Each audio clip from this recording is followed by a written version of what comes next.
age of Watchmen, a team of individuals pooling their talents and abilities come together to bring analysis, reaction, and comedy to the fold. This is their chronicle. This is Accounting Arc.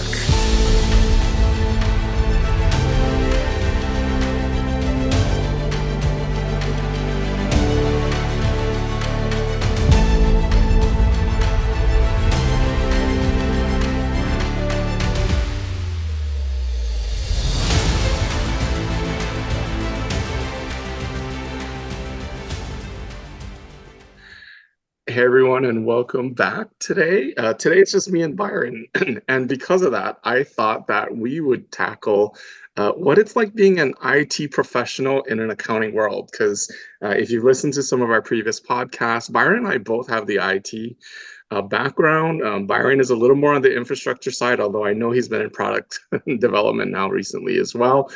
My background is more in the application development, software development, and database and reporting, analytics side. So I'll just kick it off and I'll ask you, Byron, what's it like to be an IT professional in an accounting world? Yeah, and it's interesting because with my background, I was CPA first, IT geek second. And for me, I actually only endeavored on the IT path, ensuring that my roots would stay connected to the CPA. So, I made that decision, and it's funny, I look back and I think, wow, I wish I had had the foresight in college to be like, whoa, this is like peanut butter and jelly, like putting together the CPA and the technology, and actually focused on that in college, because for me, it has just been an incredible unlock. Generally, you find tension in organizations, especially between accounting and technology. And a lot of that tension exists because both sides have their perspectives of the world and don't really understand the other side. So for me, I've always seen it as like almost this translator role where I'm able to marry both sides of the conversation together and really empower kind of what I do, being able to understand both perspectives and then find the solutions that will, meet the requirements of both teams. I like that translation concept. I've often called myself a bridge between accounting and IT, or like you said, a translator, because a lot of my role is supporting CFO and controllers, and now I'm even accounting firm partners, and help them really just understand what are the aspects of this technology, how would we bring that into what we're doing. And actually, that makes me think too about when we look at the purpose of accountants, and this is kind of going back to the AI CPA's purpose of CPA, it's to help our clients make sense of a changing and complex world. And what is more changing or more complex now than everything that's going on in tech? Yeah, well said. And it is interesting. I'll never forget my first role in an IT chair. I was IT director of a regional size accounting firm, and I can remember every year would become it would be budget time, and I'd have to put together the budget for the IT department, and the board of directors were like, it is so amazing having a CPA running the IT department and actually getting a budget that makes sense. Yeah, and to your point, like this, changing world of technology, moving at a very fast pace, being able to help accountants see the opportunities to leverage the technology to enable their work is also something that I've been really involved in, that I really cherish from a technology perspective, being able to connect those dots between the efficiencies and effectiveness from an accounting perspective, as well as the tool sets that can apply to the accountants. I love that you're bringing in the efficiency and effectiveness, because I think too often when we talk about technology, we're focused on that efficiency, and reducing labor and reducing and reducing and reducing and reducing, and even technology spend. You brought up budgets. I often hear like, how can I spend so much on this technology? How can I get that down? And I always tell people that that's not the way you want to think about this. It's really about effectiveness and that balancing of, hey, I'm spending a certain amount, but I'm also investing. And that's the way it needs to be really thought of. What am I investing in?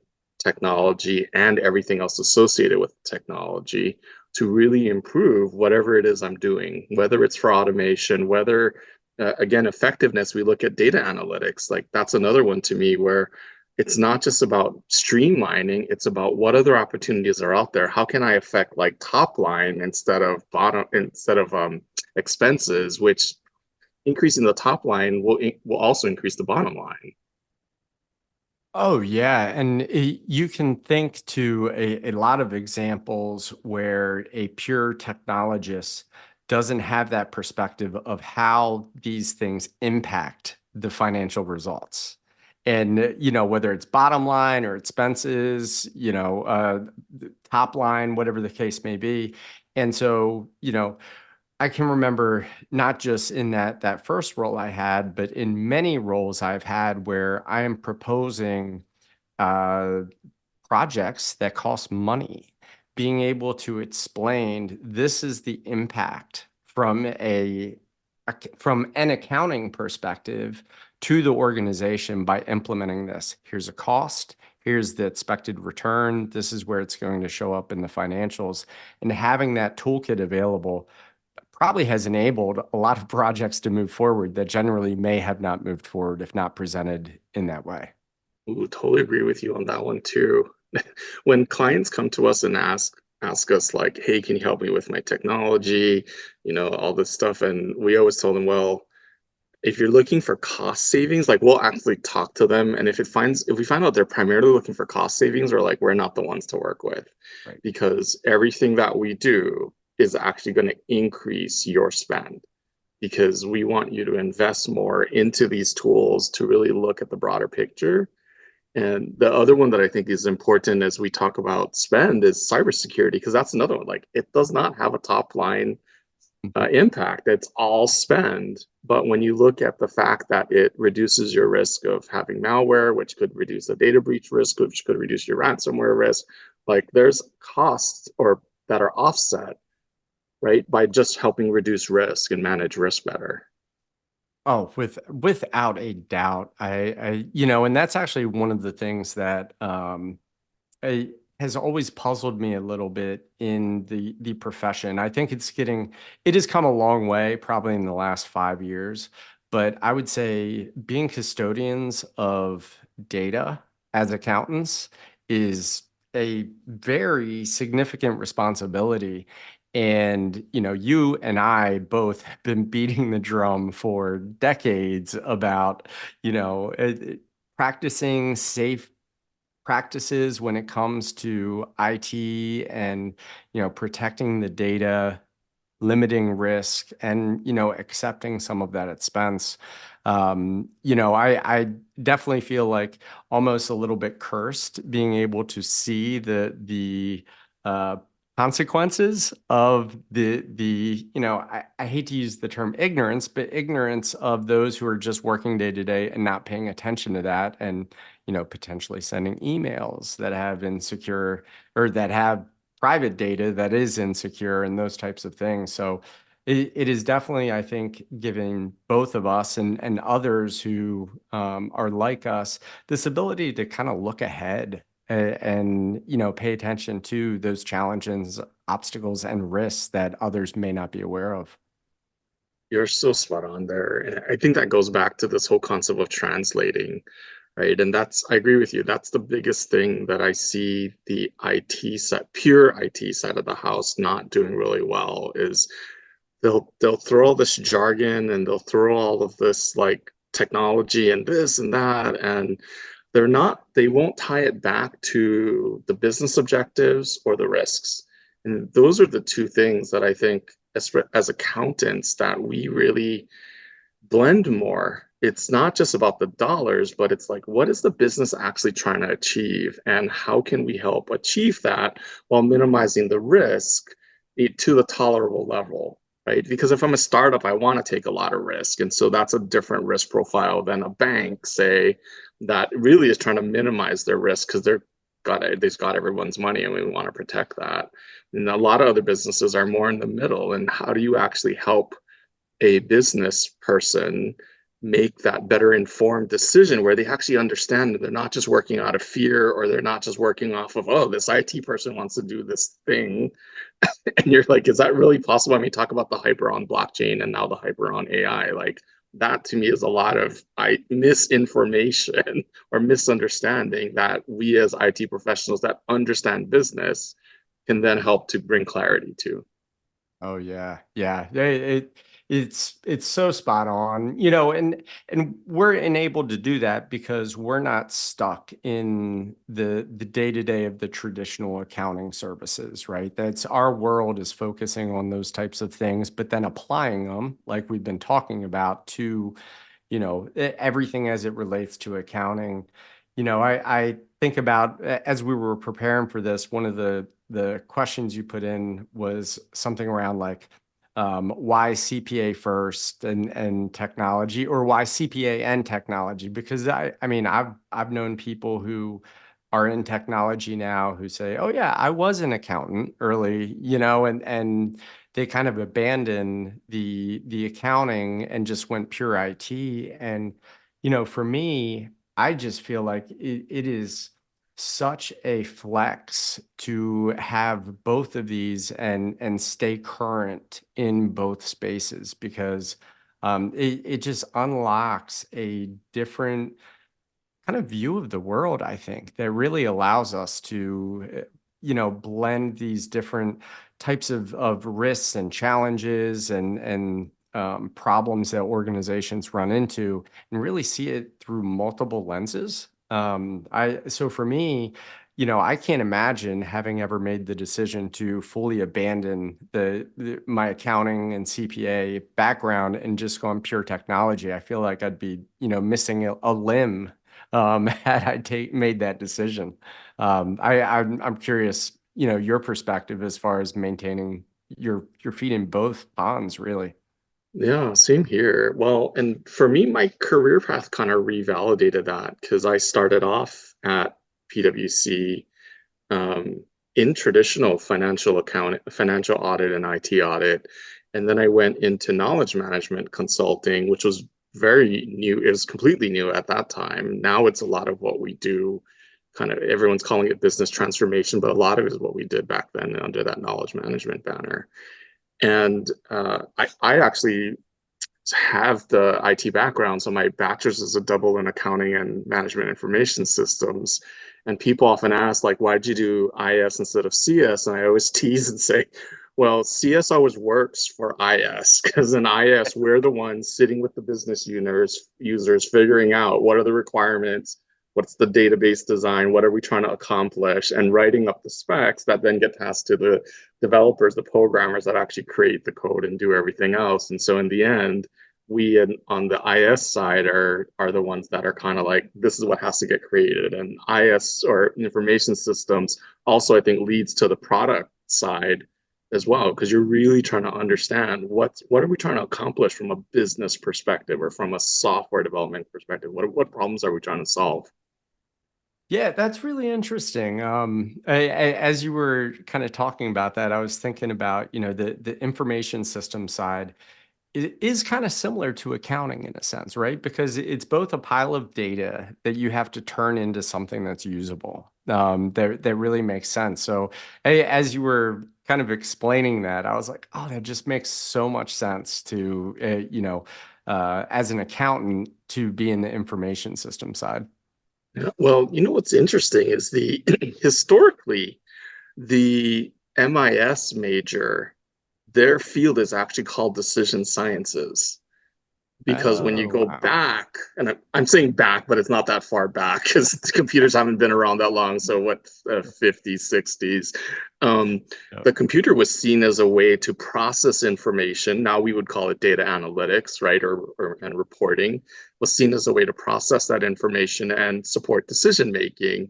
Well, today when I look at it, in fact, I was just on I'm on the AACSB now, for one of the peer review teams, and I was saying like, actually, I think we need to start renaming accounting into decision sciences, because really what we do now, I mean, that's everything that we do. It's not just the reporting, because the reporting, like financial reporting, is intended to help investors have information that they can rely on for their decisions on what they're going to invest in. If we take it to this risks discussion that you and I had a little earlier, it's to help the business owner or the controller, CFO, right? Is helping the business owner make these decisions around all the different types of things within the enterprise risks management space. So we're really supporting decision making in everything that we're doing. Yeah, that's spot on. I've always thought about that from the accounting side is for me personally, I've always really gravitated towards kind of management accounting. Like I love, being able to help organizations, business leaders, owners and such make decisions. And being able to take the financial information to turn it into something that helps enable them to make decisions is definitely what gets me excited. So the way you explained that with the decision sciences, it's they really feel like effectively the same thing, just two different piles of data sources. Completely. And like what you just said, I agree. Management accounting was the interesting one, like break even analysis, profit margins, that kind of things. But to have that data also be reliable to support those decisions, even internally, there's effectively a bunch of audit or internal controls that you need to put around the data. And that's the type of stuff that I help clients with a lot, is like, whether it's financial data or non-financial data, how do I actually put controls around the data I'm gathering to then analyze, and whether I'm doing data analytics, visualizations, using AI, whatever, so Yeah. that this data is actually reliable and I can use it for decision support. Yeah, yeah, that's really cool. And I mean, you and I have our kind of interesting blend of technology and accounting, but we also have a lot of friends who have other blends. I mean, our good friend Steve Ursillo, I mean, for example, he's an IT auditor. He's a CPA who performs IT audits, and I mean, the stories that guy has of doing penetration testing and all these other different things are just some of the coolest stuff. I actually, there's been many times I've sat there with him and I'm like, man, if I could do it all over again, I think IT audit would have just been a lot of fun. I don't know if I would have been a good IT auditor, frankly, but I think it would have been a lot of fun. So it's, really fascinating to look out and just see the variety of opportunities that exist, especially when you combine technology and accounting.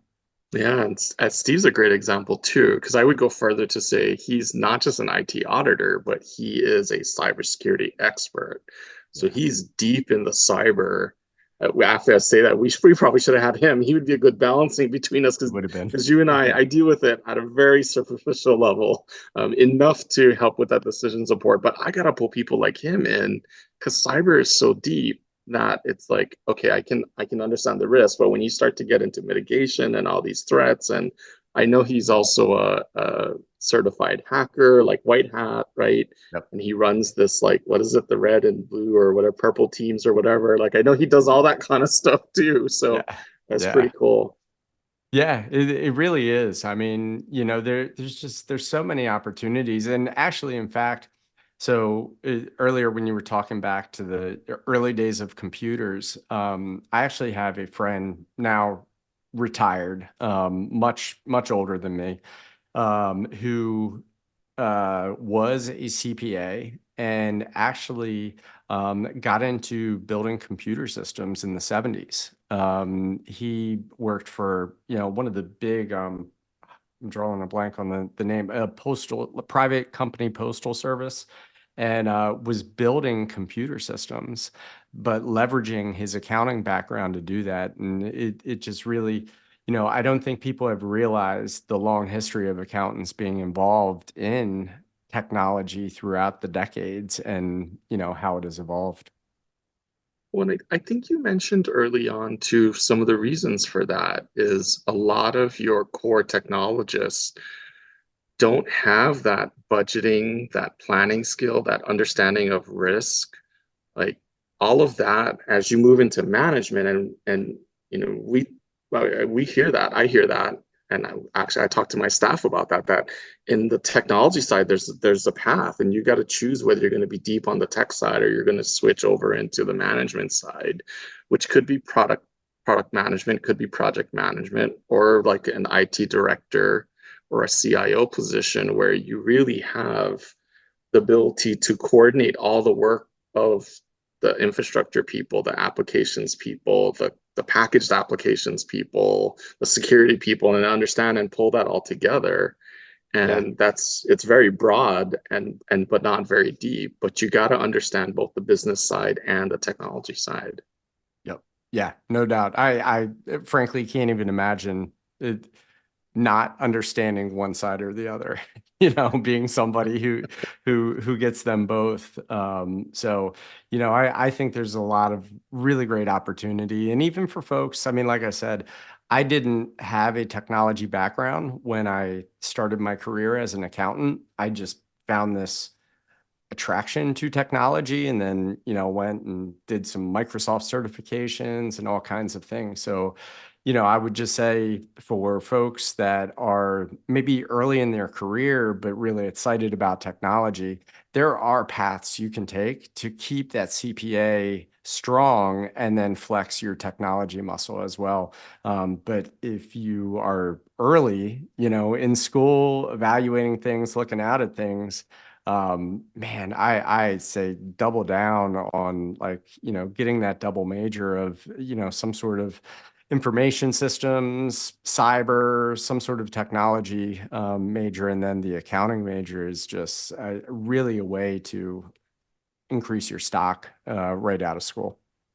Totally agree. When I graduated, I was getting, I think 15, maybe almost 20% more than what others were getting offers for because I had both.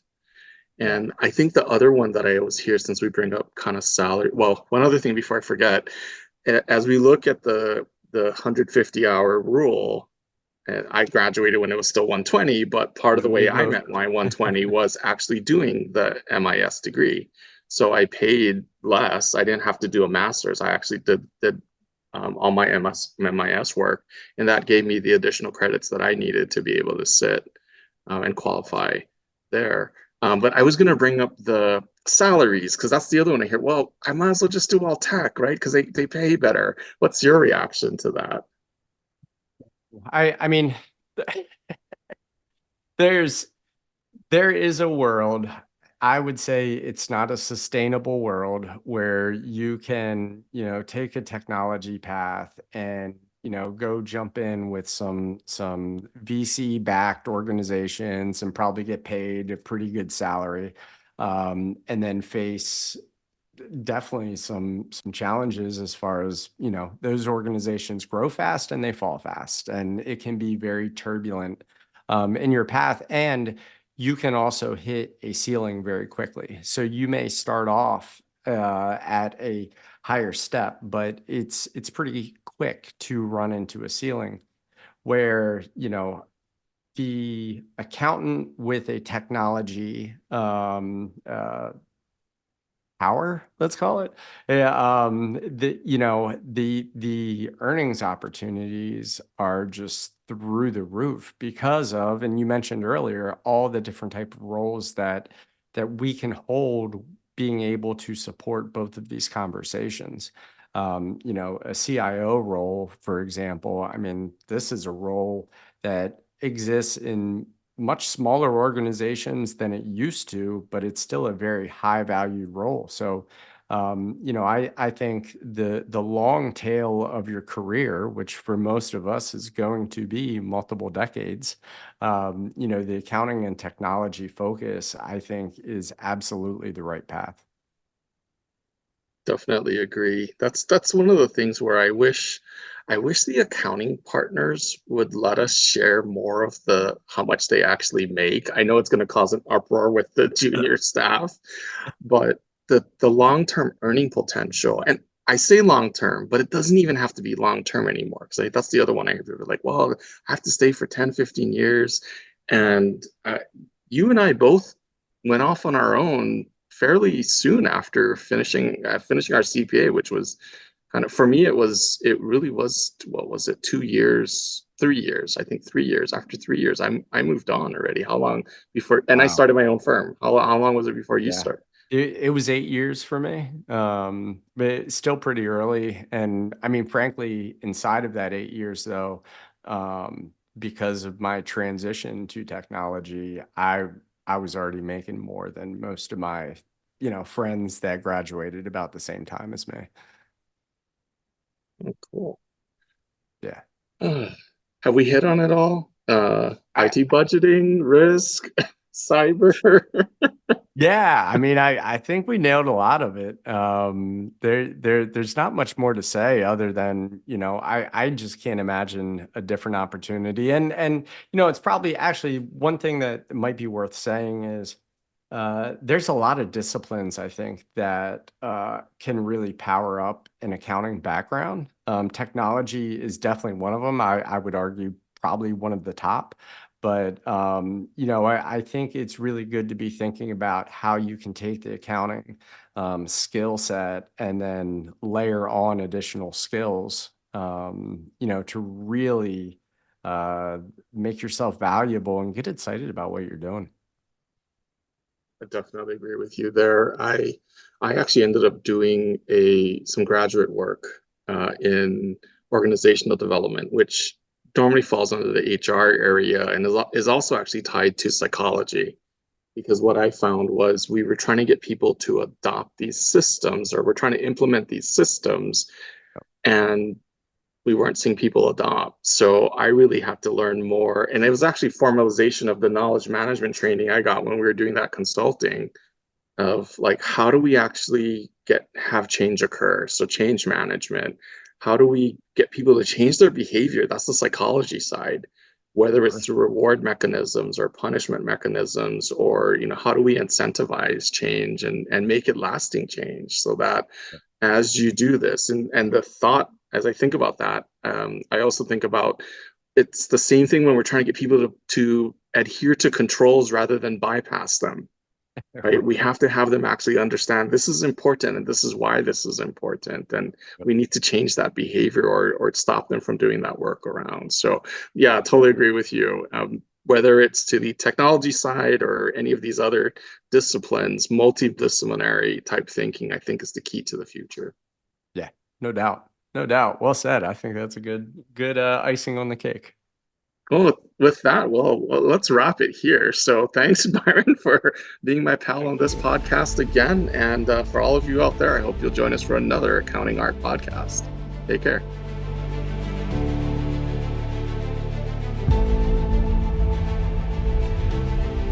The Center for Accounting Transformation provides business professionals with a network for utilizing innovations that are ready for adoption, the training and resources necessary to apply those innovations, and an opportunity to engage the talent and community needed to further the pursuit of innovative accounting practices that drive responsible and mindful business performance.